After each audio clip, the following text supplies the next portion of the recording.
오늘 하나님께서 우리에게 주시는 말씀은 사도행전 5장 1절에서 11절까지의 말씀입니다. 세번역 성경 신약 205쪽 사도행전 5장 1절에서 11절까지의 말씀입니다.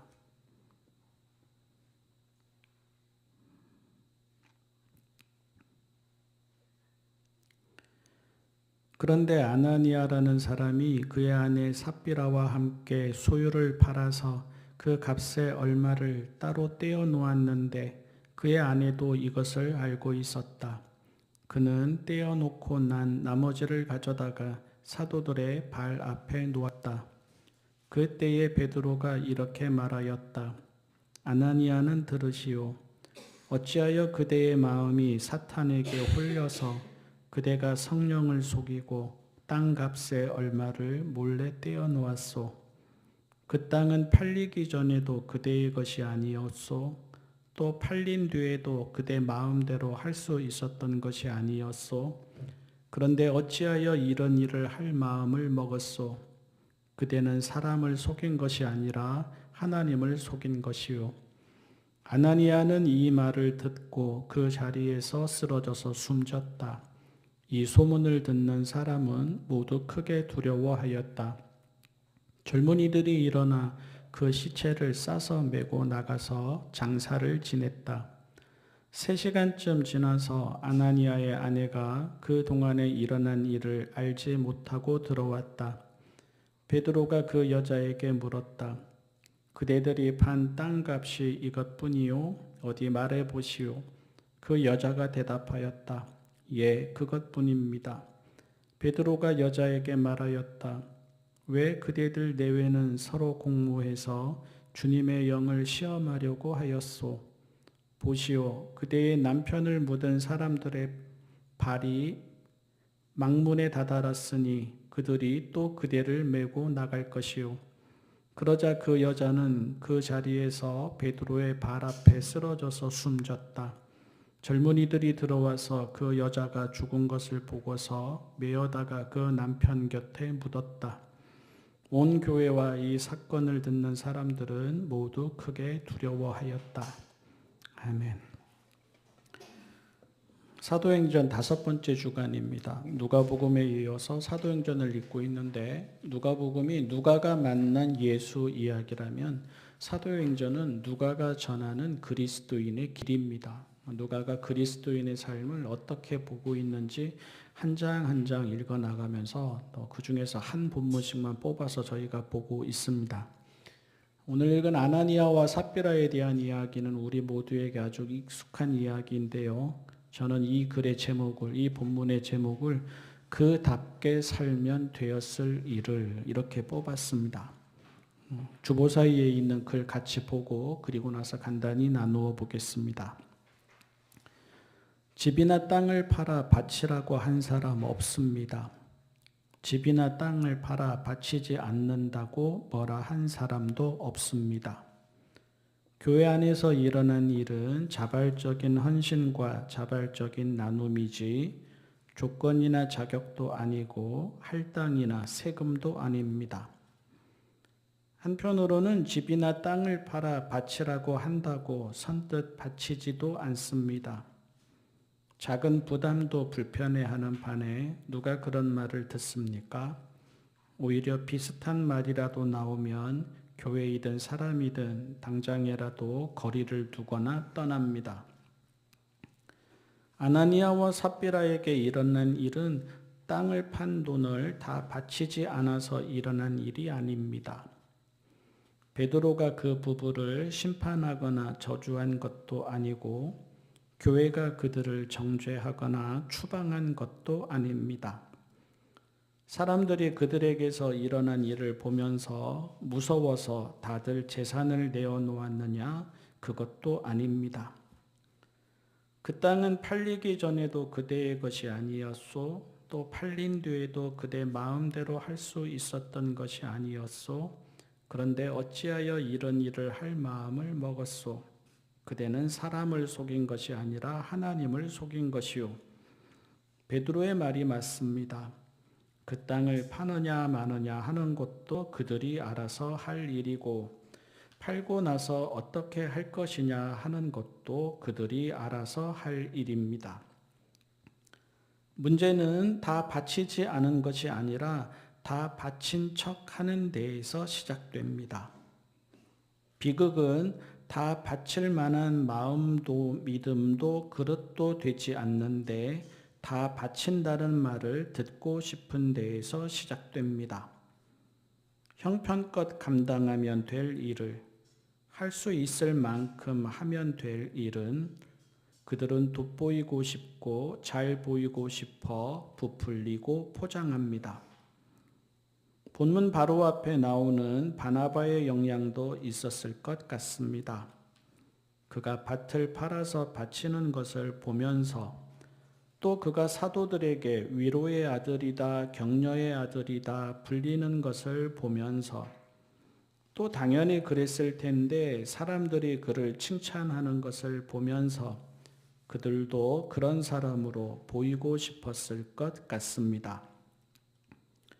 어쨌든 그들을 시험에 들게 하고 죽음에 이르게 한 것은 자신을 있는 그대로 바라보지 못하는 마음입니다.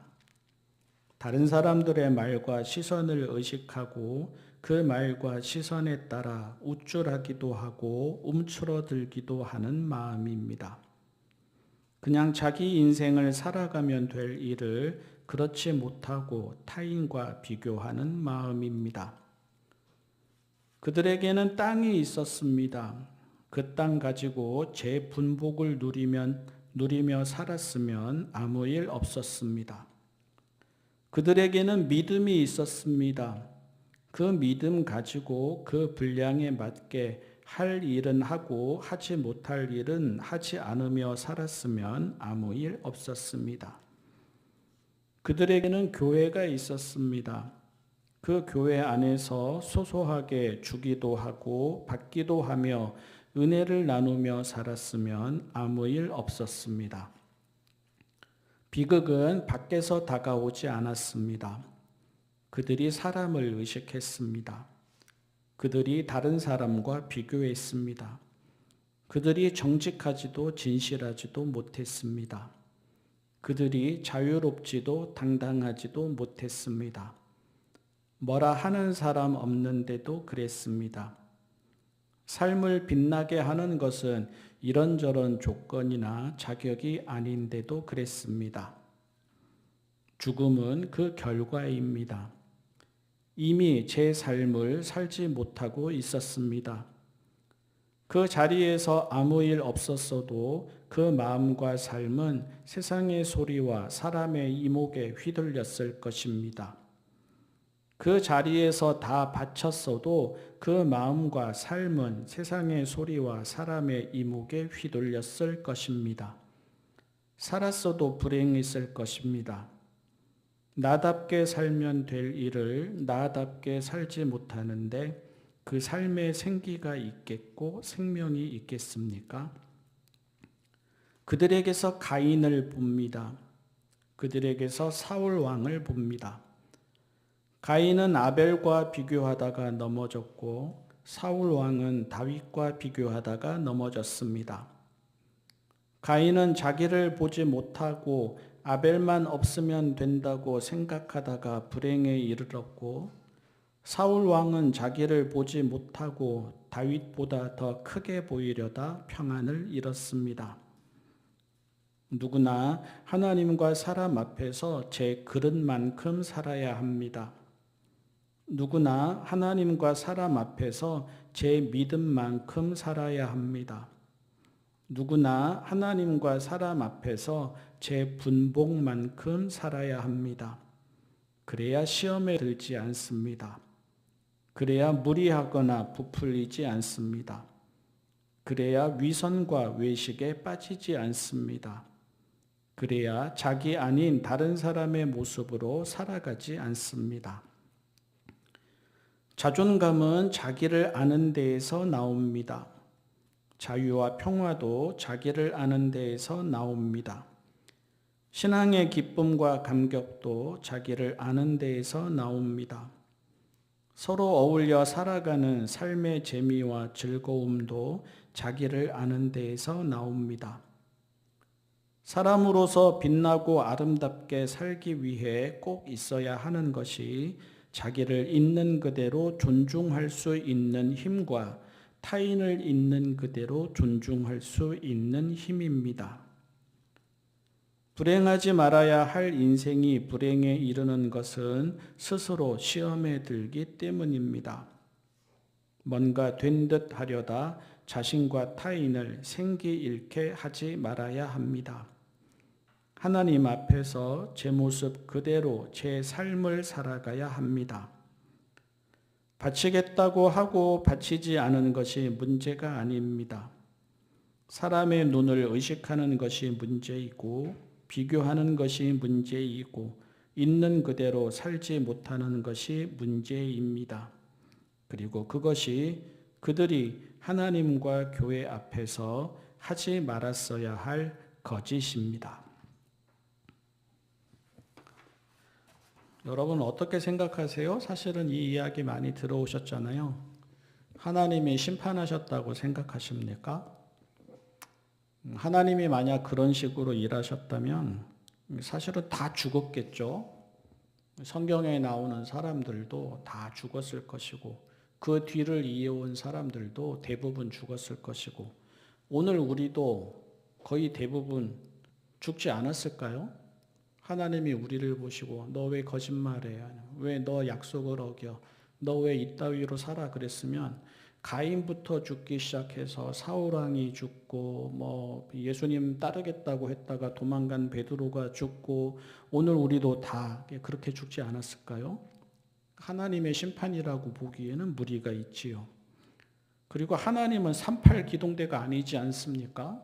누군가의 재산을 샅샅이 뒤져가지고 얼마만큼 바쳤네, 얼마만큼 남겼네, 얼마만큼 빼돌렸네 하는 38 기동대도 아니고 경찰도 아니고 검사도 아니지 않습니까? 그러면 베드로가 모든 것을 꿰뚫어보고 저주하거나 심판했다고 생각하십니까? 그렇게 생각할 수도 있죠. 베드로가 다 알고 있으니까요. 하지만 성경에 그런 식으로 일하는 것은 점쟁이나 무당이 하는 방식이고 무당의 일이지 성경은 그런 문화를 없애라고 했죠.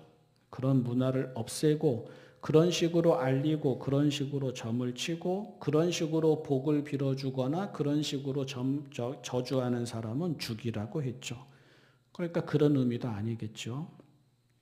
그러면 아나니아와 삽비라가 하나님께 서원을 했는데 그 서원을 지키지 못해서 벌을 받았다라고 생각을 하십니까?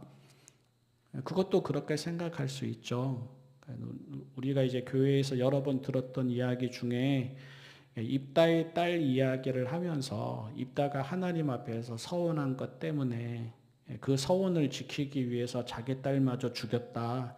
마치 이제 숭고한 서원인 것처럼 그렇게 이야기하는 경우를 종종 보잖아요. 하나님을 향한 약속은 사실은 엄청 중요하고요. 그 약속을 지키는 것은 참으로 영광스럽고 아름다운 일인 것은 맞습니다. 하지만 그만큼 또 맞는 것이 뭐냐면은 사람은 그 약속을 다 지키지 못합니다. 사람은 누구도 그 서원을 다 지키지 못합니다. 화장실 들어갈 때의 마음과 화장실 나올 때의 마음이 다르다고 그렇게 이야기하는데 하나님 앞에서는 안 그렇습니까? 자식이나 가족이 아플 때 드리는 기도와 아픈 거 다 낫고 나서 갖게 되는 마음이 여러분 같습니까? 시험을 앞둔 자녀들을 위해서 드리는 기도와 그러고 나서 그 아이가 또는 그 자녀가 좋은 학교에 들어가고 난 다음 하나님 앞에서 제가 이렇게 하겠습니다 할 때 그 마음이 늘 한결 같습니까? 우리가 그렇지 못하지 않습니까? 또 우리가 겁은 얼마나 많습니까? 생각은 얼마나 많습니까? 이런저런 계산은 얼마나 많이 합니까? 거기다가 우리의 귀는 얼마나 얇습니까? 그러니 우리는 애당초 하나님 앞에 한 약속을 다 지킬 수 없는 그런 존재입니다. 그런데 그럴 때에는 하나님 앞에서 회개하고 용서를 구할 일이지 그 값을 치러야 할 일은 아닌 거죠. 하나님, 제가 지키지 못할 약속을 또 했습니다. 용서해 주십시오. 이게 맞죠. 하나님, 이번에도 제가 얼마나 작고 약하고 이기적이고 세속적이고 무능한지를 보았습니다. 부끄럽지만 용서해 주십시오. 이게 하나님 앞에 서 있는 사람의 자세이지, 하나님 저는 이렇게 하겠다고 했으니까 뭐 자식의 문제이든 모든 문제이든 그렇게 하겠습니다 하는 것이 하나님 앞에 맞겠습니까? 그게 오히려 고집이고 교만이고 오만 아니겠습니까? 하나님이 언제 우리 보고 살라고 하셨지 죽으라고 하셨습니까? 그러니까 그것도 아닐 겁니다. 그렇다면 왜 죽었을까? 제가 늘 이야기 읽을 때마다 묻게 되는 겁니다. 왜 죽었을까? 저는 이렇게 생각하는 겁니다. 이 사람들이 그 우물 안에 있었던 어미 개구리와 참 많이 닮았다 하는 생각을 하는 겁니다. 자초했다라는 말입니다. 죽임을 당한 것이 아니라 죽는 줄도 모르고 스스로 죽음의 길로 가는 삶을 살았다라는 말입니다. 초점은 그렇게 죽는 길로 간다라는 말이 자해나 자살이나 자폭이나 불구덩이로 뛰어드는 이런 것이 아니라 남을 의식하고 비교하는 마음, 자기답지 못한 삶, 부풀리거나 과장하거나 미화하면서 스스로 그렇게 하다 보면 스스로 허덕이게 되잖아요. 그렇게 스스로 허덕이는 삶 등의 결과, 그것이 자기를 죽음에 이르게 하는 그런 결과를 낳았다. 저는 그렇게 보는 것입니다.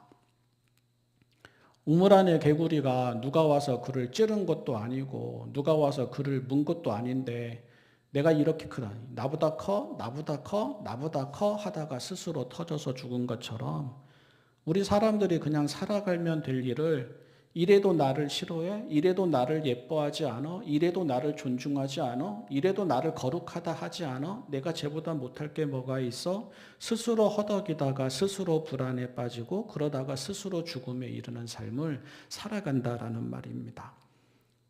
그래서 저는 오늘 말씀을 읽을 때마다 늘 그렇게 생각을 합니다.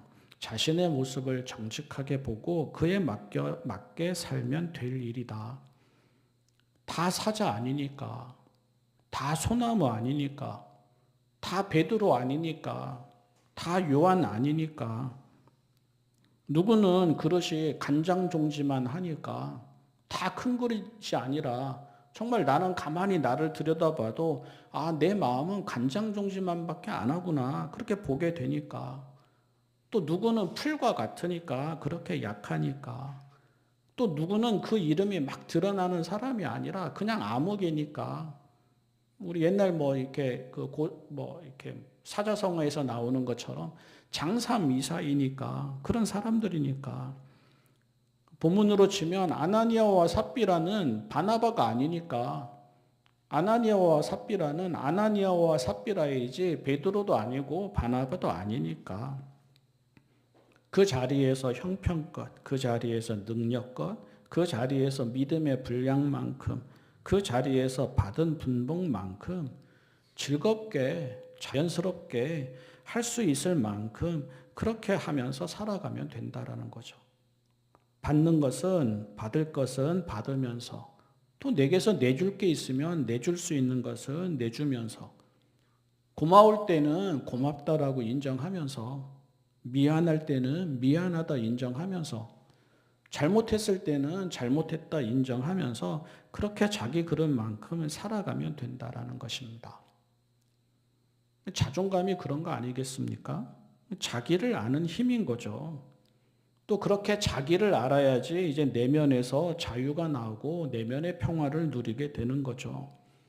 또 자기를 알아야지 있는 그대로의 자기를 존중할 수 있는 힘도 생겨나고, 또 있는 그대로 타인을 비난하지도 경시하지도 부러워하지도 않고 있는 그대로 존중할 수 있는 힘도 생겨나는 거죠. 자기를 알아야지 하나님 앞에 설 때도 조건과 계산으로 나아가는 것이 아니라 홀가분하게 나아갈 수 있는 것이고, 사람들을 대할 때도 이러면 이럴까 저러면 저럴까 생각하지 않고 자연스럽게 대할 수 있는 거죠. 그렇게 살아갔으면 아나니아와 삽비라는 죽지 않았을 겁니다. 물론 베드로나 요한만큼 유명하진 않았을 겁니다. 바나바처럼 위로의 아들, 격려의 아들 이런 소리 듣지 못했을 겁니다. 그런데 그런 소리 못 들으면 어떻습니까?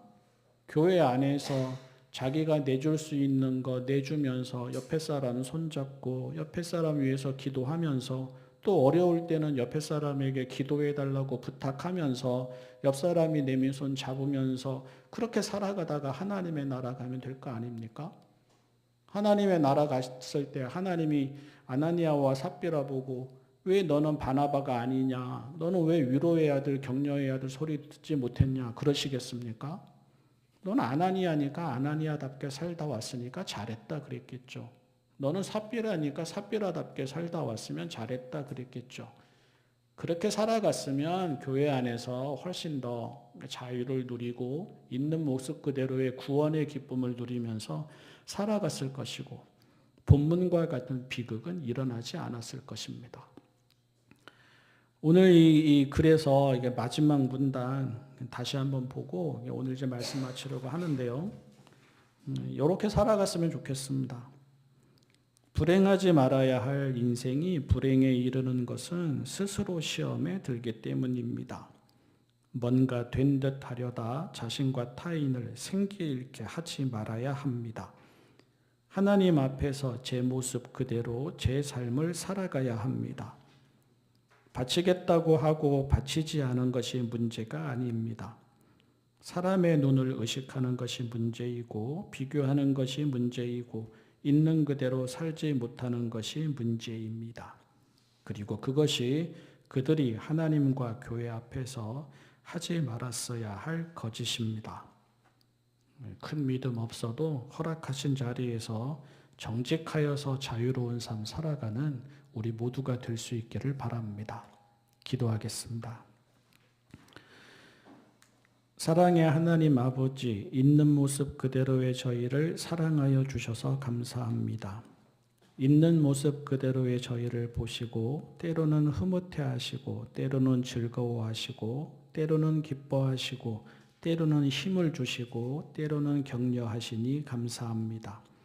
새로운 한 주간 살아갈 때에 저희가 타인을 의식하다가 세상의 소리와 사람의 이목에 연연하다가 시험에 드는 일이 없게 하여 주십시오. 저희답게 살게 하여 주십시오. 저희의 그릇만큼, 저희의 분봉만큼, 저희의 믿음만큼 할 일을 감당하며 살게 하여 주십시오. 잘나서 자유로운 삶이 아니라 정직하여서 자유로운 삶을 살게 하시고 많은 것을 할 수 있어서 당당한 삶이 아니라 저희의 삶에서 주어진 자리를 충실히 살아감으로 당당한 삶을 살게 하여 주십시오. 새로운 한 주 하나님이 저희에게 지혜와 믿음을 주시리라 믿으며 우리 주님 예수님의 이름으로 기도합니다.